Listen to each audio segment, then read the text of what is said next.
Yay Networks. 13 has been my lucky number for a while. Like, it's always a sign of good things to come for me. This is 13, a Taylor Swift fan podcast, breaking down every song, every Easter egg, every era, and every theory. Hosted by the biggest Swifties, Nick Adams, Anna Casillejos, Amy Nichols, and Lacey G. Welcome to 13, a Taylor Swift fan podcast. My name's Nick Adams. I'm Anna. Amy. And I'm Lacey G. And today we are breaking down the 26th track. Can you believe it? Woo. 26th track on Red Taylor's version. Of course, we're talking about I Bet You Think About Me featuring Chris Stapleton. Now, Taylor did have a co-writer on this song. She co-wrote this song in 2011 with a songwriter named Lori McKenna. So this is one of my favorites from the Vault tracks. Absolutely love it. And I love it because I don't know if y'all know this, but she re-released Red for me during the time whenever I needed it. So whenever she first re-released Red, I was more in my better man phase because I'm just like, oh, this is your fault across the house as we're whatever. But I like the cockiness and the confidence. Yeah. And I Bet You Think About Me, how her mood has shifted from, oh, this is sad to, haha, you got what you deserved and you're gonna miss me. Yeah. I just love it. I love the music video. I think this might be one of her prettiest music videos in my opinion. Looks great. It is a fantastic music video. Good casting also with Miles Teller and his wife. They looked great. It was awesome. It's and crazy. directed by Blake Lively. Yes. And it's so crazy. And we say this every single time that we get a Vault track, but it's crazy to me that she wrote this in like 2011. Mm-hmm. And she held on to it for this long? I know. That's baffling to me. Baffling. That because this it's so didn't good. make it. Yes. Yeah. Well, because she said that, like Lacey said, she said that she wanted this to be like a funny, tongue-in-cheek, like different vibe of like a breakup song. You know, like the Red album already has these other sad, heartfelt breakup songs, but this one is just kind of like cocky and funny. Why not? I'm going to say that for every Vault track. Why did this not make the cut? I know. Why? Like, what was the reasoning behind this one? And I understand. I'm sure there was a reason, or maybe she just didn't like it as much at the time. Maybe. I don't know. I will say I am glad that she held off just because we get to hear Chris Stapleton do a song with her. True. That's really great. It's a True. very nice feature. They sound wonderful together. Very true. So obviously the song is about Taylor coming on the other side of a breakup and realizing that this is your fault. I can move on. You're not going to be able to move on because you're now missing the best thing that you've ever had. And I think that she's absolutely gorgeous in this music video. I love her outfits. I love everything. I love her childlike innocence. I did not get that reference until I started researching the song today. So as cute as she is whenever she's acting like a little kid and sticking her fingers on the cake and dragging her fingers across them, it's because the person that she wrote this song about treated her like a child and called her all childlike. I did not make that connection. I guess I'm the only one. I'm looking at y'all like No. that was Captain Obvious. No, I think I found it too during my research, which totally makes sense. Yeah. Yeah. I think I more so got the vibe, not from like the fingers on the cake, but when she was sitting at the kids' table. Mm-hmm. Yeah, she's making silly faces and stuff like that. Yeah, like that I thought was kind of like a sarcastic little dig. Yeah. You know, like, oh, she's at the kids' table because he thought that she was a kid. Mm-hmm. Treated her like a kid. Yeah. So I thought that was really cool. So here's some of the childish things that she did. She takes a chunk out of the wedding cake, knocks over the cake topper, sits at the kids' table, entertains the children, eats olives out of other people's drinks, and switches out white roses for red ones. And she's a very strong presence at this wedding, acting childish and drinking without a care in the world. Red is traditionally a color of passion, energy, and action. And the lyrics like Mr. Superior Thinking support the idea that she was infantilized. Infantilized. How do you say that word? Infanticized? And no. Infantilized? Made to be an infant? Infantilized? Infantilized and felt separate from the world of her ex. And her actions seemed to indicate a rebellion against the perception of herself. So this beautiful music video, I hope everybody has seen it because it's just absolutely gorgeous. But Taylor Swift herself is at her ex's wedding. And even though he's getting married to somebody else, he's still thinking about her. And that's the whole concept. So every time Miles Teller, who's playing the groom, is seeing red, it's an indication that he's still thinking about her, even at his own wedding. As he dances with her while she wears a wedding dress, his world turns into the color red, and he realizes that she's not real, and she's the embodiment of his reoccurring thoughts about her. I'm still kind of hung up on the olives. Do you guys like olives? I love olives. I can't eat them. I have the palate of a child when it comes to olives. Do you eat olives, Lacey? Of course. Amy? I do, Anna? Yeah. but I Golly. don't love them. But Right. I eat them. I love olives, but like regular olives. I don't like blue cheese stuffed olives 'cause I don't like blue cheese. What about black olives? Green olives? I prefer green olives, but like if I order a pizza and black olives are on it, I will be pretty excited about it. Nope, picking them off. What Nope. about pickles? Are you Nope. not a pickle person? Nope, not a pickle Does person. your Pickled wife? anything? My wife likes pickles. Does she like olives? I don't think so. I'm not sure, to be honest. What? I've outlawed them from my house so she doesn't bring them in. Stop it. Wow. Because of the olive theory. Everybody knows the olive theory. Right? One person has to like an olive and the other person doesn't. It's the rule to every functioning relationship. Same thing with pickles. Mm-hmm. I also don't do onions. Wow. So I know I'm crazy. I should be sitting at the kids' table in You this music video. Were you in this video? Did we I just could have been. I we could have just- been. I just Did we keep just getting. miss it? Sorry, Lacey said olives, and I was like, ugh. Did Jake Gyllenhaal make you sit at the child's table too? Yes, I'm very childish. Oh my gosh, Nick, we got a comment on one of our TikTok videos. Somebody said that you look like Jake Gyllenhaal. I mean, Really? I mean, that's it's a a good compliment. thing, right? I mean, he's not an ugly guy. think he's attractive. It's a compliment. Mm-hmm. Thanks. Remember when someone said you look like Scooter? Yeah, Trigger warning. yeah. But like Jake Gyllenhaal in like Spider-Man, or Jake Gyllenhaal in that Nightcrawler movie, or Jake Gyllenhaal in like Donnie Darko, October Sky. Yeah, they didn't Which specify. Jake Gyllenhaal? They didn't- Which era? You sound like a fan. You know way too much about. About someone we're supposed to Stuff. hate. About Yeah. Snake Gyllenhaal? Okay, I'm sorry. I bogged everything down. Okay, so back to her being all childlike in the way that Jake Gyllenhaal, who this song is theorized to be about, treating her like a kid. And of course, in her song All Too Well 10-minute version, she said, you had said if we had been closer in age, maybe it would have been fine. And that made me want to die. So he was constantly putting her down for her age and for her difference. And then someone on Reddit, Kakonzel, said, when she sings your upper crust circle, I keep wanting the next line to say, back when we were a couple, because it rhymes. But she says, back when we were in love, she's calling it what it was because he never did. Oh. Yes. Taylor. Yes. Yes. Incredible. Wow. And here's other lines that likely reference Jake Gyllenhaal. You grew up in a silver spoon gated community, glamorous, shiny, bright Beverly Hills. Taylor didn't. She grew up on a Christmas farm before she moved to Nashville. Jake Gyllenhaal, I don't have that in front of me, but he comes from like famous parents who had money, Yeah. like a He's from director. Yeah. Mhm. Yeah. And Swedish nobility. Like Wait, really? Yeah, I looked it up. From like it goes back to the 1600s. He's got a coat of arms and everything. It's crazy. And do you know who his godmother is? Yes, Jamie Lee Curtis. Jamie Lee Curtis. And Really? Godfather is Paul Newman. Wow. Like he comes from Hollywood royalty Yeah. too. Yeah. Oh wow. Crazy. I didn't realize. Mm-hmm.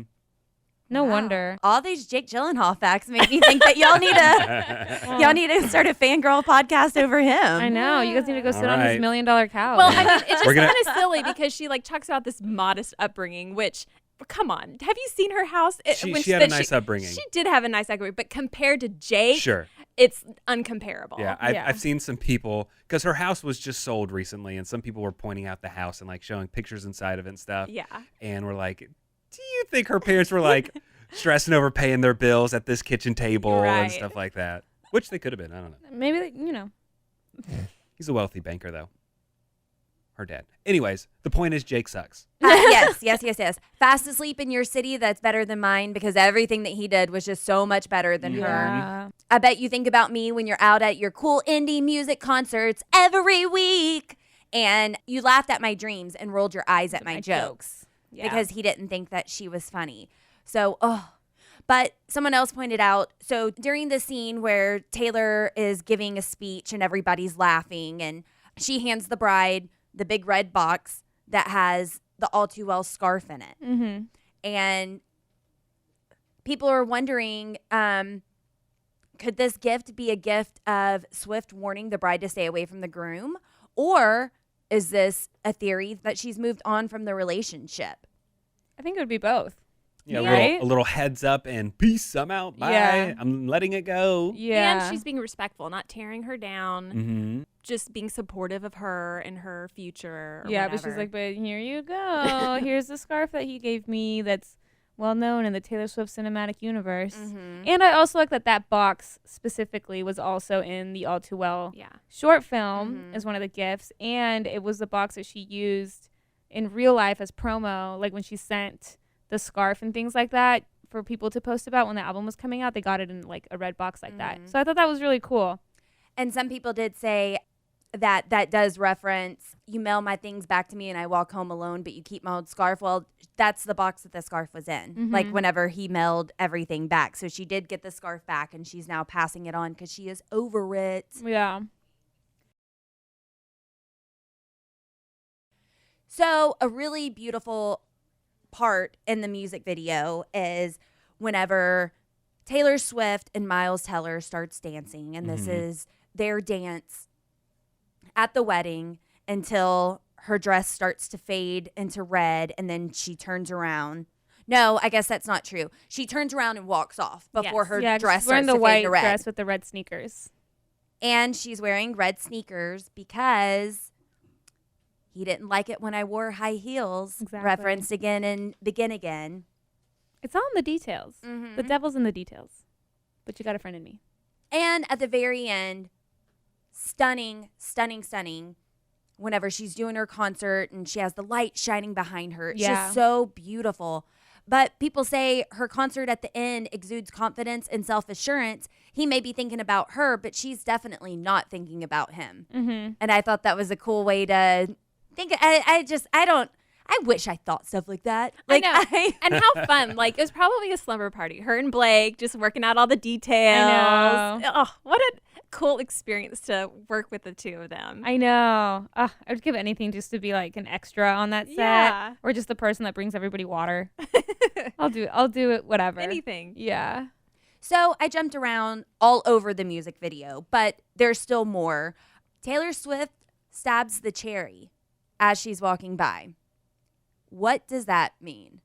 Well, Is We that can all the obvious? assume. Is that because I mean that seems and there's been the rumor that sometimes the scarf could represent her very precious gift, and that maybe that was the first time that she had sex was with Jake. And so I've heard people make that connection before. Then she's poking the cherry in this music video. I think that might give a lot of credit to that theory. Yeah. You know, I thought that was a bold move. very bold. Yeah. It's very empowering at the same time, and Yeah. it's very like I'm calling you out. Yeah. This was so special between us, and look. And then you how, treated look, me look like what you did afterwards. Yeah, You got what you wanted. Congratulations. treated me like crap afterwards. Mhm. The top hat that she has whenever she's sitting at the children's table and she's getting the bloody bunny out of the hat, that's the hat from the 2012 MTV Europe Music Video Awards, where she wore it for We Are Never Ever Getting Back Together. I think she also wore it on the Red tour, just like Okay. in general. Okay. Like it was like there's so many pictures of her just like wearing it, like performing on tour. But have you guys seen the theories about? Well, there's a lot. We have all the theories about karma, right? And other people refer to the lost album quote as Dreamland. Have you seen that? No. Mm-mm. I'll have to send you guys. Like, it's interchangeable, Karma and Dreamland? Yes, kind of. Like Okay. the idea of her, the fact that she was working on an album between 1989 and Reputation, and then it was scrapped.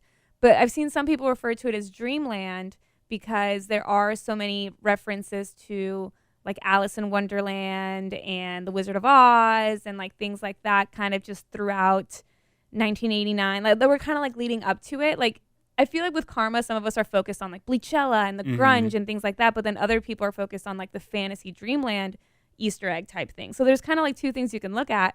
And so there's this theory that there is a lost album called Dreamland where the idea, the aesthetic and everything was going to be like fairy tale-esque Alice in Wonderland. And people still think that now with, you Yeah. know, like the All Too Well book that we have that has like the cover on it that kind of is like Alice in Wonderland-y. Yeah. And so with the use of this like hat, the top hat, some people think it could be like Alice in Wonderland, the Mad Hatter. Yeah. Like, is that another reference to that? Or is it just because it was from the original Red era? I mean, again, we don't know the answers, but I feel like I got onto like a side of TikTok yesterday where people were talking about Dreamland, and I was like, whoa, it's kind of just like a different idea of karma in a way. Yeah. So I love it. I yeah, hadn't heard it. I'll send you I did like I watched a very long video about it. I'll send it to you guys, and we can do an actual full episode on it later once I have not talking just off the top of my head. More details. Yeah. I did think it was funny. There was a Reddit user called Butter Waffle, and she said organic shoe sales plummet. I just thought that, like the power that Taylor has. I thought that was so funny. When the song first came out, there was a girl that posted a TikTok video, and she was like, "Taylor, is this what you meant?" And she put like lettuce on her feet, like she was walking around, and she was like, "Are these the organic shoes you were talking about?" So some other things from the music video. We got a good look at the red ring, which is what she's wearing on the cover love as it. well. And she wore a very similar ring while writing the original Red album, and then gifted a very similar one to Olivia Rodrigo whenever she was writing her album. But Quirky Dot pointed out, it looks like she used to wear her red ring on her ring finger sometimes back in the day, but this video has pointed out to me that she now wears it exclusively on her middle finger. And the fact that that ring is prominently displayed on her middle finger on the album cover makes me think of this Taylor version album as a big middle finger to the man. Absolutely. Yeah. And you know what still throws me off? Because the red ring, the design of it is on the wedding cake, along with another design that's similar, but it says love. And if you go to the ring designer's like page, Kathy Waterman, she has a ring with that love design. And when she first posted it, the caption that she used was "never go out of style." Well, And that's a little triggering. Was she hinting at something? I don't know. Was it just a really good caption? Yeah. Because that's a really good caption for that photo. Are we ever going to get a ring like that as merch? I think so. Maybe. Some think that this song could also be symbolic of her struggle with owning her own music. It's unclear. Right now, it's rumored she might have gotten her master's back. We're really not sure about that in this moment, but this was written well before then. So people think that Scooter Braun and Scott Borchetta were controlling a woman who didn't want to be associated with them. And that's why she was with the kids trying to mess up the wedding and giving them the middle finger and saying, take that to them as she's re-releasing all of her albums. People are wondering what's the meaning behind whenever she runs her fingers through the cake, that big, beautiful cake. Yes. What does it mean? Because at first people thought equal, it's going to have to do with Ed Sheeran. Everybody's looking at the numbers up top, which was 5/13/26. 5/13, who remembers the significance of that day? Yeah. But some people think that maybe she's saying that she's engaged or married because whenever she ran her fingers across, it made it look like an A. So for Joe Alwyn. Okay. Or possibly a dual album release, and this is what people were already speculating, or a second collaboration with Blake. That would be so cool. Yes. If they were doing something else together, that would be amazing. what if Taylor directed Blake in a movie? Whoa, roles reversed. Whoa, I'm going to need somebody to bookmark this moment in time. When you said this, we're going to have to go back and replay the fact that you just said that. Or just remember that you said that, because I feel like that could happen, and that's very cool that you just predicted that. Also, do we think that the numbers on the cake, do you think that maybe, like, do we already know what they are, but we kind of don't know what they are? Or are we just trying to wait to figure out what they are? You know what I mean? Like, 26, like, I Bet You Think About Me is also the 26th track on Red. It's like, is it something that simple? Right. You know, or is it something that we just don't know yet? I do love the fact that somebody pointed out that it could be 26 for me because I got engaged on the 26th. So it was like it's for me just for personally. you. Yeah, Yes. she does. Yes, the 26th of She March. does write all of her music for you specifically. Me. Right. And so when someone pointed that out to me, I was like, finally, we figured it out. It was actually because it's a wedding cake, you know, things like that. So, and you know, I bet you think about me, Taylor.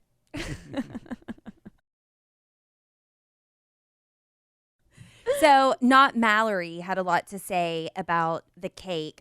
She said that the 5-tier cake represents the 5 albums she's currently eligible to record. And I'm thinking the table is essentially the 6th tier for rep. If you pay attention to each tier, we have the 13s and 26 on the top tier. There were initially 13 songs on debut.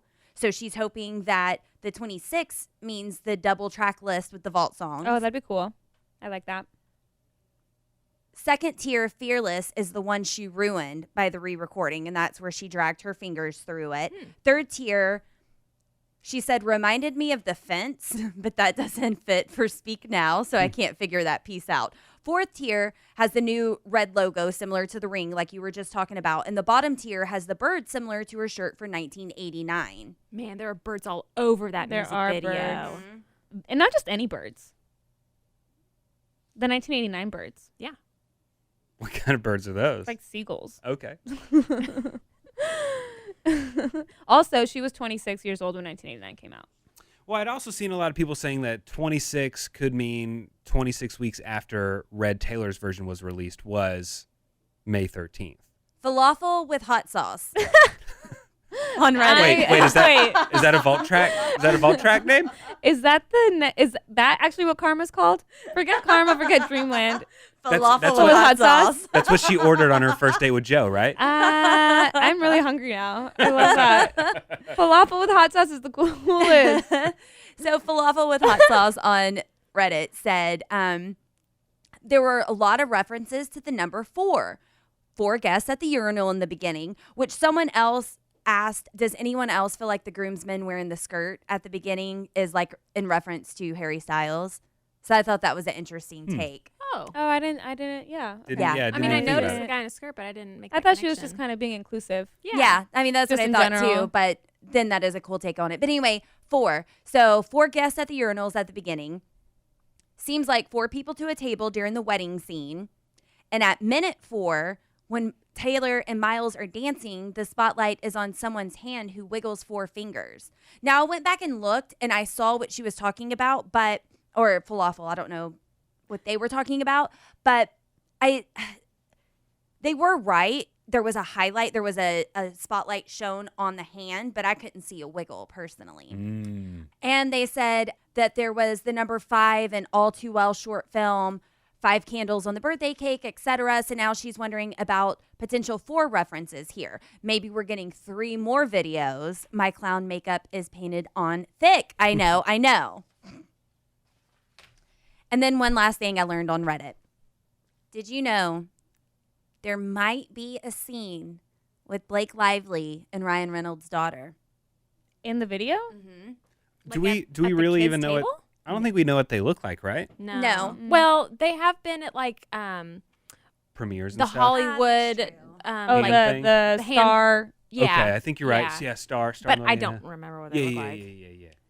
Okay, so Liberty Libby said she went back and watched for all the Easter eggs. And at 4:56, I went back and checked, 4:56 on this music video, there's a very quick shot of Taylor dancing with a little girl. And it's a little bit odd because Taylor Swift is in the white wedding dress, even though she had already turned red at that point. But it's just a quick flash of Taylor dancing with this little girl. So there has to be a reason that she's in it. And you can't really see the little girl because of all the light and stuff, but you can still tell that Taylor's dancing with somebody. And so they think might have been Blake Lively's kid. Said maybe it was James. Do I have proof? No, but it's odd that the white dress pops up again, almost like this shot just had to be included, but it goes by super quickly and completely obscures the little girl's face. But if it is, then Taylor is once again making another James Taylor reference. You know, if it was Ryan and Blake's daughter James, then I bet after she got all dressed up, they told her she looked gorgeous. Gorgeous. I bet they did. Gorgeous. Gorgeous. And Taylor actually spoke about I Bet You Think About Me before its release, and this is what she had to say about it. The song I Bet You Think About Me. This is a song I wrote with Lori McKenna, who's one of my favorite singer-songwriters ever. I'd always wanted to work with her, and I wrote this with her at her house when I was playing Foxborough Stadium on the Speak Now tour. We wanted this song to be like a comedic, tongue-in-cheek, funny, not caring what anyone thinks about you sort of breakup song, because there are a lot of different types of heartbreak songs on Red. Some of them are very sincere, some of them are very stoic and heartbreaking and sad. And we wanted this to be like the moment where you're like, I don't care about anything. And we wanted to kind of make people laugh with it. And we wanted it to be sort of a drinking song. I think that that's what it ended up being. It's such a fun song, and it's crazy to me to think about how quickly I learned the lyrics to it. Mm-hmm. You know what I mean? Like, I feel like I listened to it once to, like, listen to it, and then by the second time I was already singing along. Like, how did that happen? How did you do that? Sticks with you. It's amazing.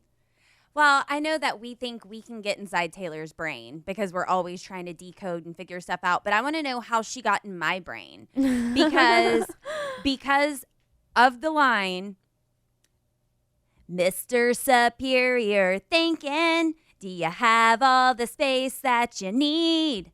I don't have to be your shrink to know that you'll never be happy. And I've said that to somebody before. That whole thing? No, but I have said, you're miserable. Pretty much. You summed up the line well. Yeah. Pretty much. Yeah, but I mean, I've thought that, and I've said that before, that you're just a sad person and it's not me. So for her to have worded that, I mean, she's just genius. She's a lyrical genius. Taylor, I love you. Yeah, and I do love that line specifically also because, I mean, we know about how in another lyric about like needing space, you know, we hadn't seen each other in a month when you said you needed space. Mm-hmm. What? And people, because Taylor Swift performed like a cover of Drops of Jupiter. Was it on the Red Tour? I want to say at some point, and people thought it was kind of a dig because it's a song about space. Pretty good. That's pretty good. I need to fact check that though. She thinks of everything.